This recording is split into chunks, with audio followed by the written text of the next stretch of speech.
Mardi 3 février 2026, amis de l'Osaïe Télévision, bonsoir. Bienvenue à tous.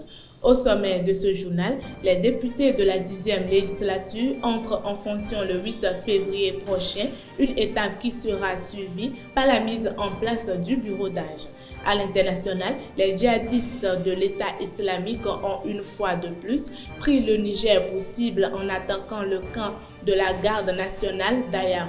Et en sport, les Buffles du Borgou ont une fois encore enregistré un match nul, mais cette fois-ci face à Banigansè à l'issue d'une confrontation intense à Banikwara. Restez avec moi pour la suite.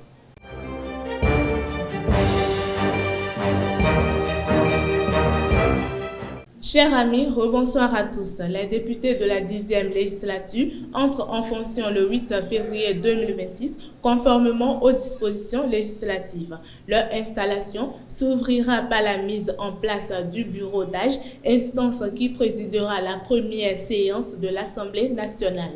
Ce bureau est composé du doyen d'âge de l'Assemblée nationale et des deux plus jeunes députés.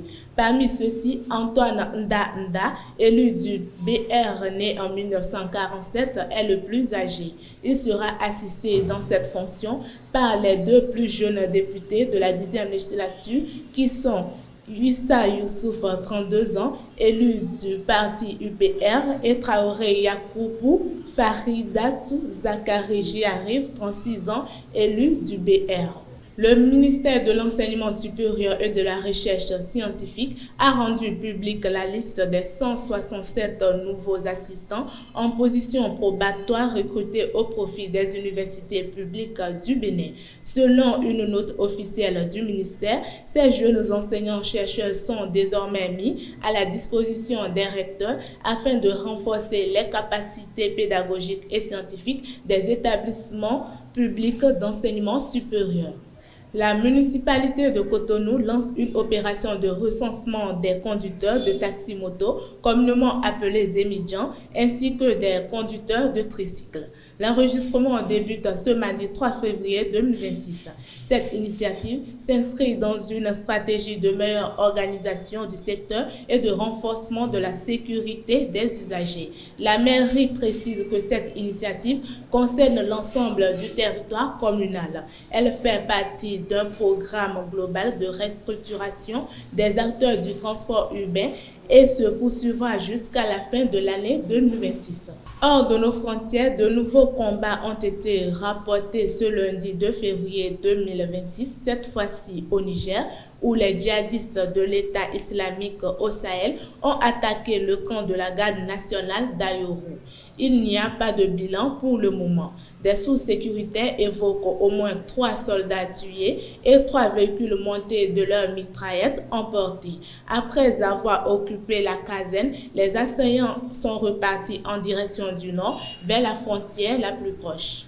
Les conducteurs de véhicules de la Côte d'Ivoire constateront ce mois de février un changement de prix du carburant dans les stations du 1er au 28 février 2026. Sur l'ensemble du territoire ivoirien, le prix du litre du super sans plomb est désormais fixé à 820 francs CFA, une légère baisse par rapport aux périodes précédentes. De son côté, le prix du gasoil moteur reste inchangé à 675 francs CFA le litre. Le ministère rappelle que l'affichage de ces prix est obligatoire sur toute la période de sa validité. Tout manquement à cette exigence expose les contrevenants aux sanctions prévues par la réglementation en vigueur. Le président iranien Massoud Pezeshkian a donné instruction d'engager des pourparlers avec les États-Unis autour du dossier nucléaire selon des sources gouvernementales. Aucune date n'a toutefois été annoncée pour l'ouverture officielle de ces discussions.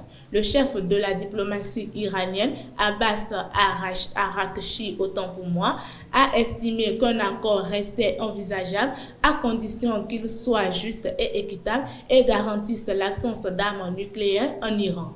En sport, à Banikwara, les Buffles du Borgou étaient attendus sur une pelouse qui ne leur avait jusque-là jamais souri. Pour l'avant-dernière journée de la phase aller, les hommes du Borgou ouvrent le score sur un penalty avant de voir Bani Gansé répondre lui aussi sur la même sentence. Dans un duel engagé et équilibré, les deux formations se quittent finalement sur un score de parité, un but partout, au terme d'un match riche en intensité et en symboles. Retour sur ce duel Alibori-Borgou avec Mouidine Lawani.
Après le coup de sifflet final, Hubert Renfort et ses supporters se prononcent sur cette rencontre. Suivons-les. En termes comptables, je pense que ce n'est pas trop bien pour nous parce qu'on était à 3 points du premier. On avait à cœur quand même de réduire l'écart, mais bon voilà, on prend un point, on va le prendre sportivement et retourner travailler, surtout que la dernière journée qu'on puisse quand même bien voilà, être sur le match et gagner les Dragons pour finir quand même sur une bonne note. Vraiment bon, ça a été un peu bon je vais dire parce que au départ le match a été bien démarré. Mais vraiment, avec un peu de menace, l'arbitre a changé le match et vraiment, ça a fait que le match, là, vraiment, il a fait gâter le match. Nous constatons que l'arbitre là, il est vraiment incompétent. On constate que le match là lui a dépassé déjà. Il a commencé par siffler de n'importe quoi. Bon, vraiment, ça ne nous a pas vraiment plu. Nous ne sommes pas contents. Maintenant, compte tenu de nos rencontres, effectivement, ça fait 7 rencontres, 1 victoire. 7 rencontres, une seule victoire pour les Bifs du Borgou. Et les 6 défaites sont devenues pour les Bifs du Borgou. Donc vraiment, on les tire chapeau. Le tennis béninois s'apprête à vibrer au rythme de la Coupe du monde de tennis 2026. Les 7 et 8 février prochains, le Bénin accueillera le Salvador dans le cadre des éliminatoires mondiaux de cette compétition. Classé 73e au classement mondial, le Bénin croisera le fer avec une sélection salvadorienne mieux positionnée. Cette double confrontation s'inscrit dans la phase qualificative dont l'aller se joue en février avant une manche retour programmée en septembre 2026. Amis de l'Usaï Télévision, c'est tout pour aujourd'hui. Merci de m'avoir suivi et à très bientôt.